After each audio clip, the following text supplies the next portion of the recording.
সঙ্গে শিরক না করে, অংশীদার স্থাপন না করে, অংশীদার স্থাপন না করে আল্লাহকে রাজি করার জন্য, আল্লাহকে খুশি করার জন্য, আল্লাহর দিদার পাওয়ার জন্য যারা নেক আমল করবে, আল্লাহ পাক রব্বুল আলামিন বলেন কিয়ামতের দিন ওই ব্যক্তিগুলি আমি আল্লাহর সাক্ষাৎ পেয়ে যাবে। বলি সুবহানাল্লাহ।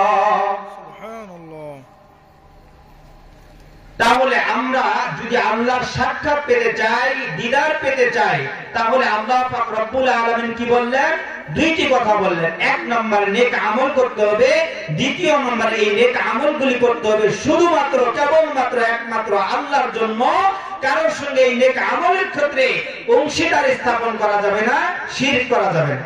আল্লাহ পাক রব্বুল আলামিন এই কথাটিকে আরো স্পষ্ট করেছেন কুরআনুল কারীমের সূরা আনআম 8 নম্বর পারা 9 নম্বর পৃষ্ঠা 9 নম্বর লাইনে সূরা আনআমের 162 নম্বর আয়াতের মধ্যে আল্লাহ পাক রব্বুল আলামিন বলেন, কুল ইন্না সালাতি ওয়া নুসুকি ওয়া মাহইয়ায়া ওয়া মামাতি ওয়া মাহইয়ায়া ওয়া মামাতি লিল্লাহি রাব্বিল